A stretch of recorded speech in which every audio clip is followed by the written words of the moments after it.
Crime and Punishment by Fyodor Dostoevsky. Translated by Constance Garrett. Meanwhile, Raskolnikov had squeezed in and stooped closer over him. The lantern suddenly lighted up the unfortunate man's face. He recognized him. I know him, he shouted, pushing to the front. It's a government clerk retired from the service, Marmeladov. He lives close by in Kozel's house. Make haste for a doctor. I will pay. See? He pulled money out of his pocket and showed it to the policeman. He was in violent agitation. The police were glad that they had found out who the man was. Raskolnikov gave his own name and address and, as earnestly as if it had been his father, he besought the police to carry the unconscious Marmeladov to his lodging at once. Just here, 3 houses away, he said eagerly. The house belongs to Kozel, a rich German. He was going home, no doubt, drunk. I know him. He is a drunkard. He has a family there, a wife, children. He has a daughter. It will take time to take him to the hospital, and there is sure to be a doctor in the house. I'll pay. At least he will be looked after at house. They will help him at once. But he'll die before you get him to the hospital. He managed to slip something unseen into the policeman's hand. But the thing was straightforward and legitimate, and in any case, help was closer here. They raised the injured man. People volunteered to help. Kozel's house was 30 yards away. Raskolnikov walked behind, carefully holding Marmeladov's head and showing the way. This way, we must take him upstairs, head foremost. Turn around, I'll pay, I'll make it worth your while, he muttered. Katerina Ivanovna had just begun, as she always did at every free moment, walking to and fro in her little room from window to stove and back again, with her arms folded across her chest, talking to herself and coughing. Of late, she had begun to talk more than ever to her eldest girl, Polenka, a child of 10 who, though there was much she did not understand, understood very well that her mother needed her, and so always watched her with her big clever eyes and strove her utmost to appear to understand. This time, Polenka was undressing her little brother, who had been unwell all day and was going to bed. The boy was waiting for her to take off his shirt, which had to be washed at night.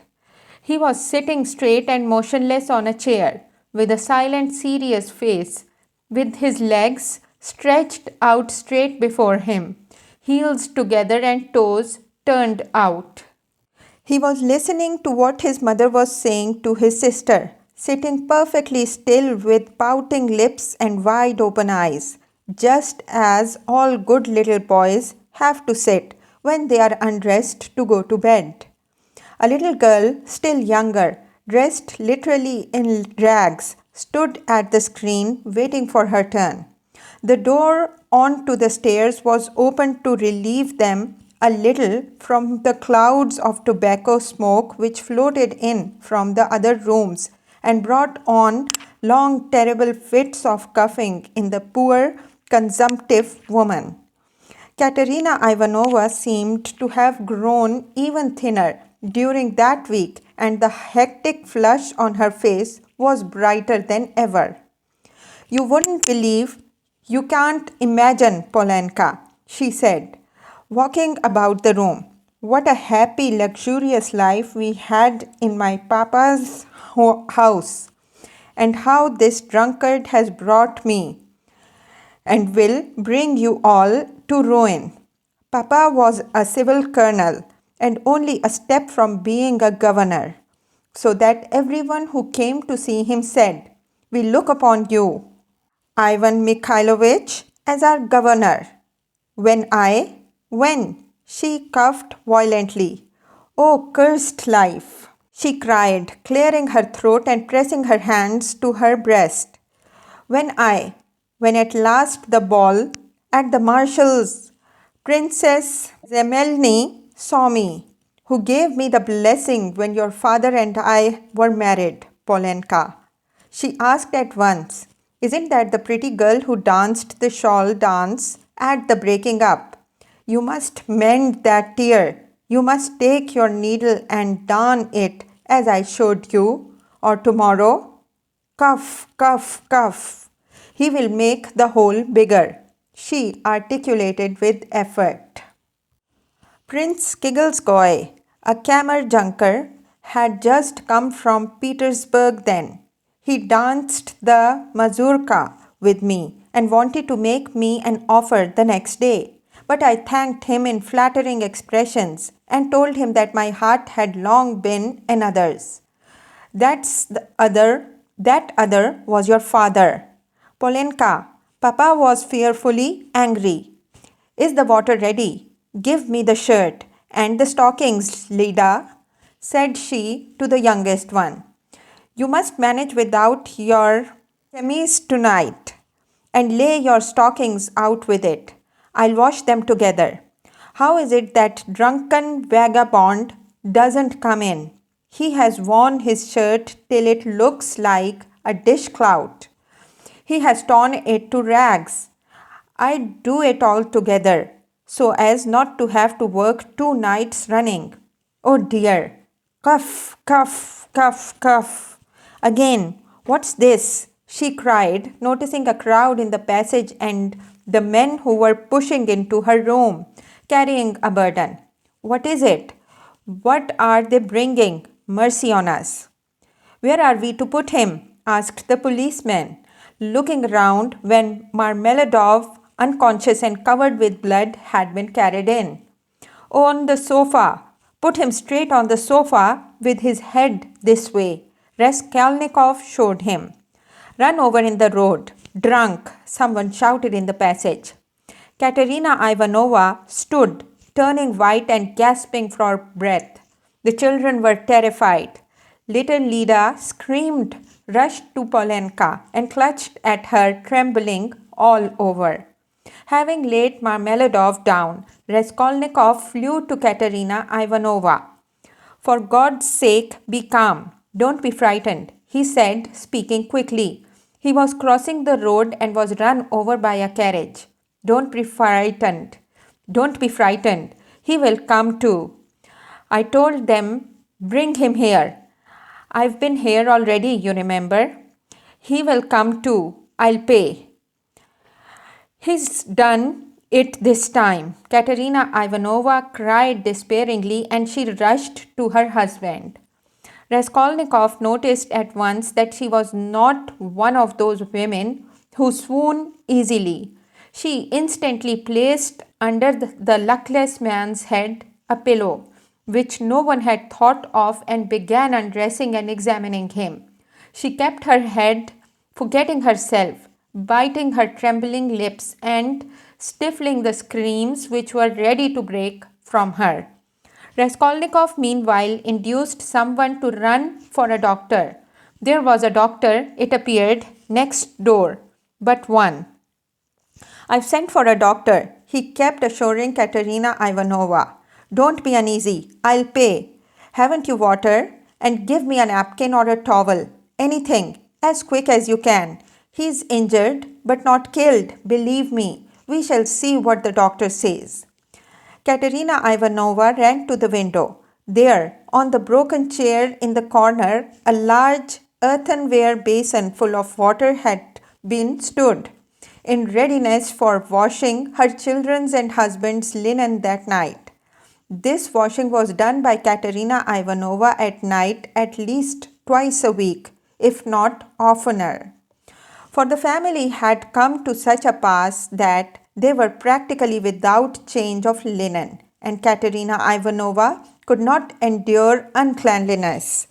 And rather than see dirt in the house, she preferred to wear herself out at night, working beyond her strength when the rest were asleep, so as to get the wet linen hung on a line and dry by morning.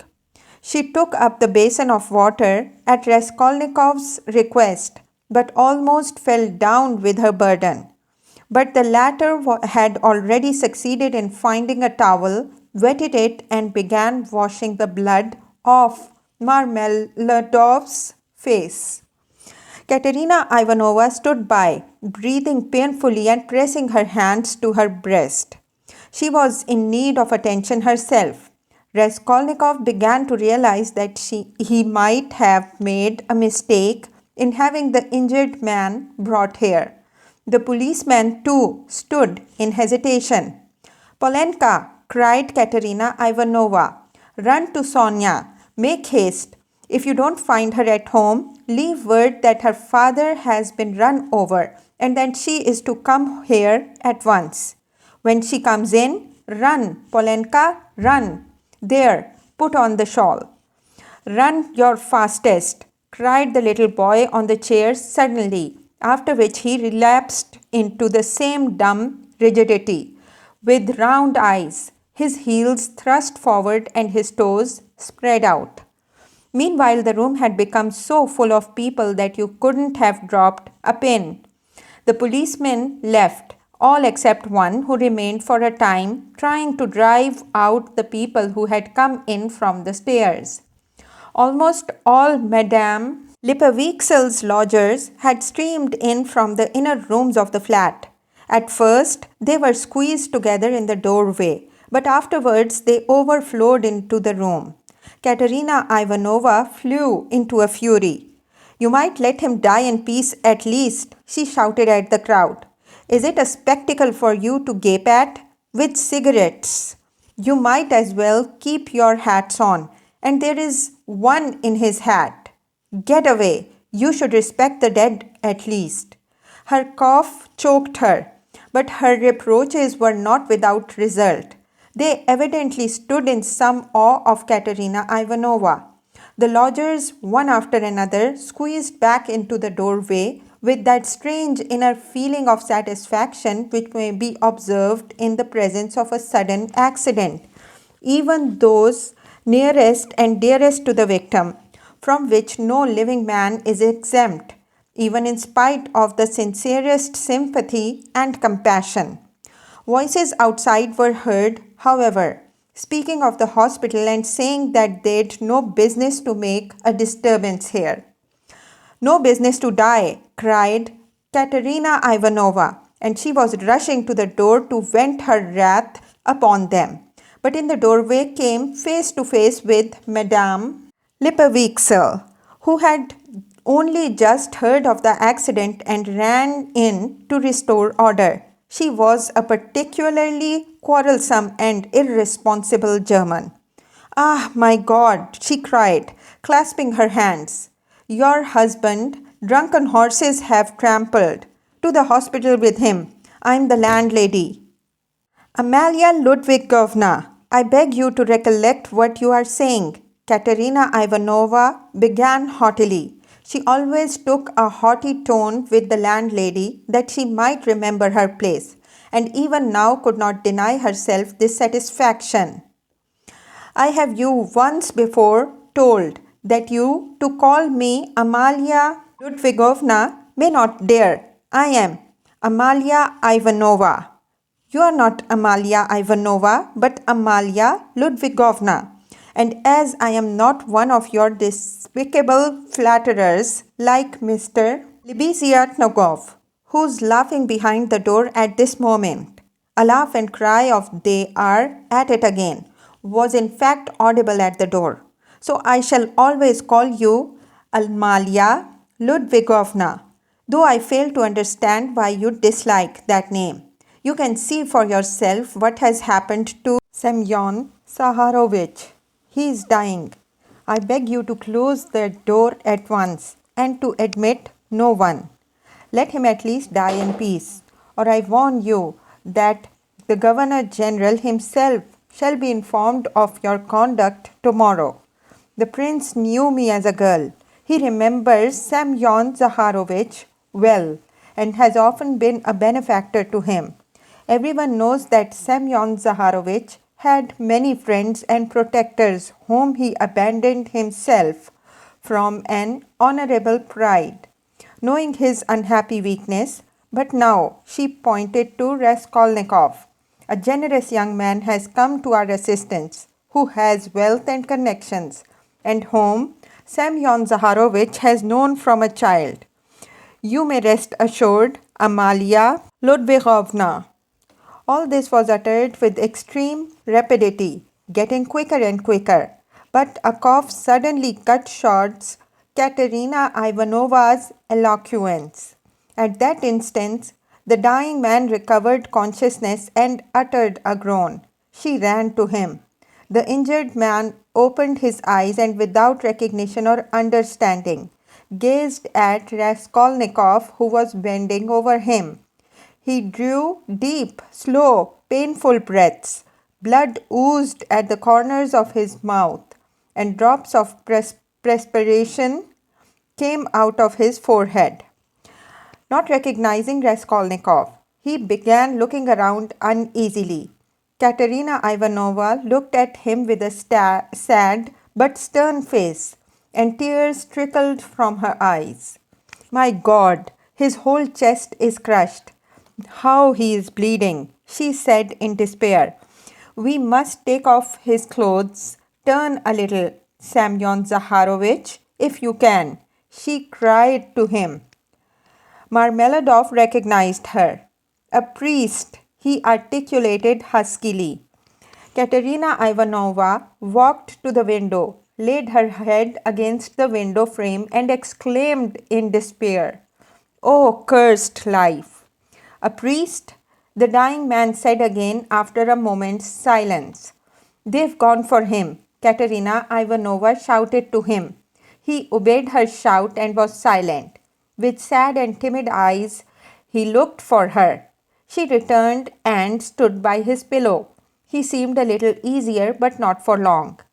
Soon his eyes rested on little Lida, his favorite, who was shaking in the corner, as though she were in a fit, and staring at him with her wondering, childish eyes.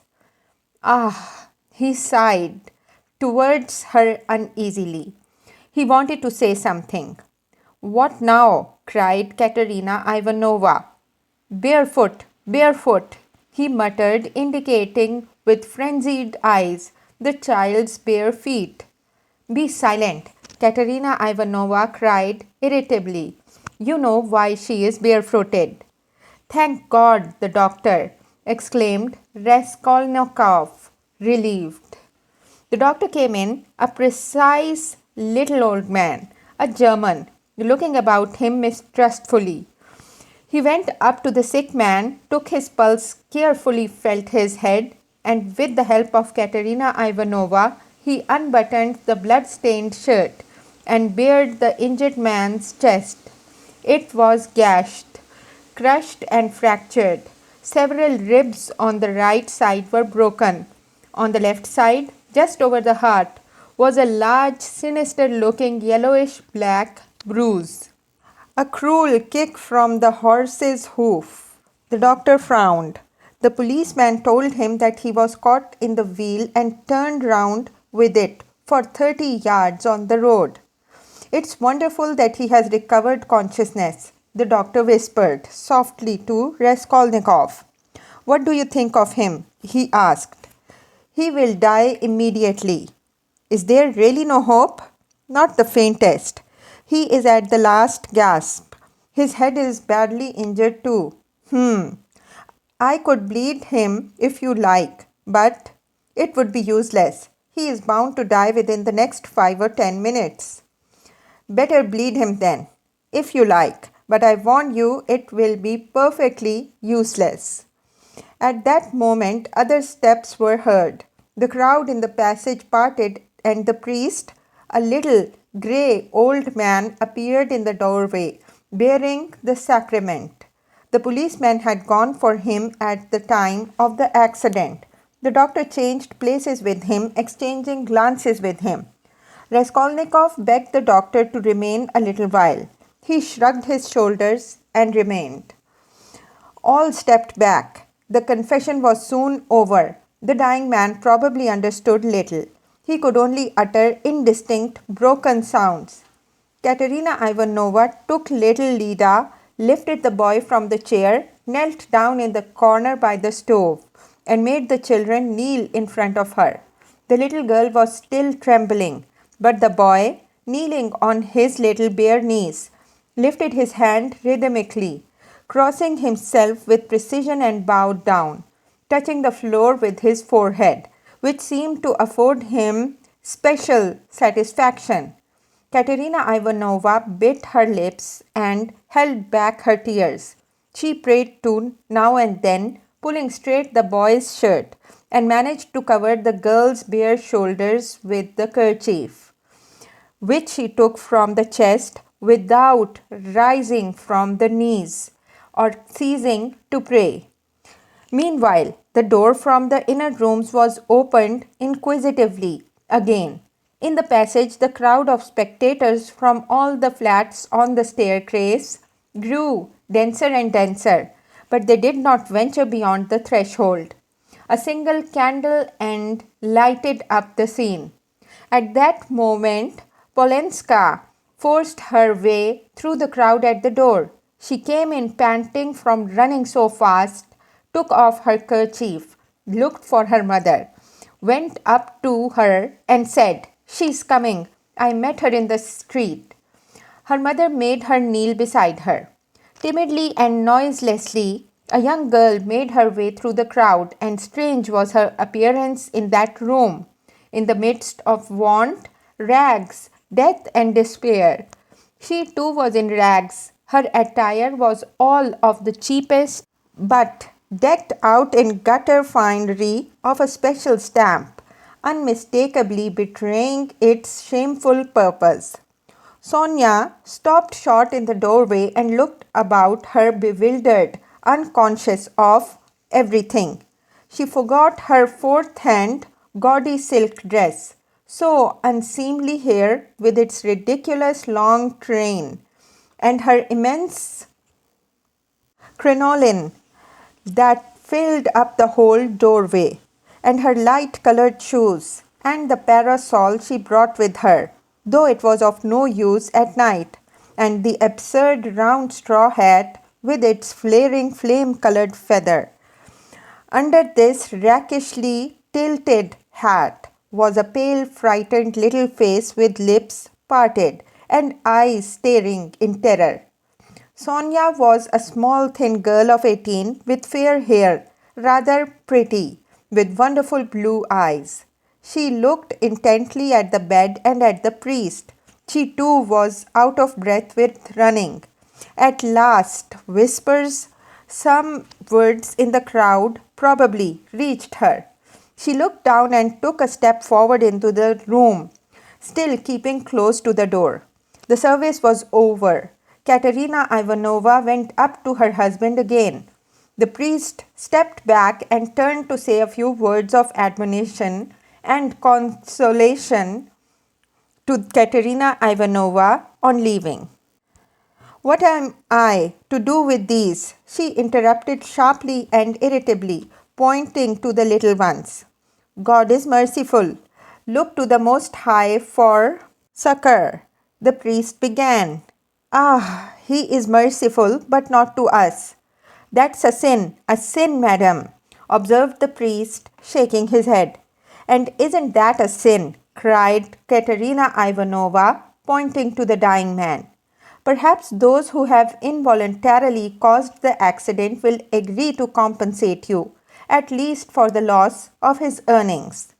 "You don't understand," cried Katerina Ivanovna angrily, waving her hand. "And why should they compensate me?" "Why? He was drunk and threw himself under the horses." "What earnings? He brought us in nothing but misery. He drank everything away. He was a drunkard. He robbed us to get drink. He wasted their lives and mine for a drink. And thank God he is dying, one less to keep. You must forgive in the hour of death. That's a sin, madam. Such feelings are a great sin." Katerina Ivanovna was busy with the dying man. She was giving him water, wiping the blood and sweat from his head, setting his pillow straight, and had only turned now and then for a moment to address the priest. Now she flew at him almost in a frenzy. "Ah, Father, that's words and only words. Forgive. If he'd not been run over, he'd have come home today, drunk, and his only shirt dirty and in rags, and he'd have fallen asleep like a dog, and I should have been sousing and rinsing till daybreak, washing his rags and the children's, and then drying them by the window, and as soon as it was daylight, I should have been darning them. That's how I spend my nights. What's the use of talking of forgiveness? I have forgiven as it was." A terrible hollow cough interrupted her words. She put her handkerchief to the lips and showed it to the priest, pressing her other hand to her aching chest. The handkerchief was covered with blood. The priest bowed his head and said nothing. Marmeladov was in the last agony. He did not take his eyes off the face of Katerina Ivanovna, who was bending over him again. He kept trying to say something to her. He began moving his tongue with difficulty and articulating indistinctly. But Katerina Ivanovna, understanding that he wanted to ask her forgiveness, called peremptorily to him, "Be silent. No need. I know what you want to say." And the sick man was silent. But at the same instant, his wandering eyes strayed to the doorway and he saw Sonia. Till then he had not noticed her. She was standing in the shadow in a corner. "Who's that? Who's that?" he said suddenly in a thick, gasping voice, in agitation, turning his eyes in horror towards the door where his daughter was standing and trying to sit up. Lie down, cried Katerina Ivanovna. With unnatural strength, he had succeeded in propping himself on his elbow. He looked wildly and fixedly for some time on his daughter, as though not recognizing her. He had never seen her before in such attire. Suddenly he recognized her, crushed and ashamed in her humiliation and gaudy finery, meekly awaiting her turn to say goodbye to her dying father. His face showed intense suffering. "Sonia, daughter, forgive," he cried, and he tried to hold out his hand to her, but losing his balance, he fell off the sofa, face downwards on the floor. They rushed to pick him up, but they put him on the sofa. He was dying. Sonia, with a faint cry, ran up, embraced him, and remained so without moving. He died in her arms. "He's got what he wanted," Katerina Ivanovna cried, seeing her husband's dead body. "Well, what's to be done now? How am I to bury him? What can I give them tomorrow to eat?" Raskolnikov went up to Katerina Ivanovna. "Katerina Ivanovna," he began, "last week your husband told me all his life and circumstances. Believe me, he spoke of you with passionate reverence. From that evening, when I learnt how devoted he was to you all, and how he loved and respected you, especially Katerina Ivanovna, in spite of his unfortunate weakness, from that evening we became friends. Allow me now to do something, to repay my debt to my dead friend. Here are 20 rubles, I think, and if that can be of any assistance to you, then in short, I will come again. I will be sure to come again. I shall perhaps come again tomorrow. Goodbye." And he quickly went out of the room, squeezing his way through the crowd to the stairs. But in the crowd he suddenly jostled against Nikodem Fomitch, who had heard of the accident and had come to give instructions in person. They had not met since the scene at the police station, but Nikodem Fomitch knew him instantly. "Ah, is that you?" he asked him. "He is dead," answered Raskolnikov. "The doctor and the priest have been all as it should have been. Don't worry, the poor woman, too much. She is in consumption as it is. Try and cheer her up if possible. You are a kind-hearted man. I know, he added with a smile, looking straight in his face. But you are spattered with blood, observed Nicodemus Fomitch, noticing in the lamplight some fresh stains on Raskolnikov's waistcoat. Yes, I'm covered with blood, Raskolnikov said with a peculiar air. Then he smiled, nodded, and went downstairs.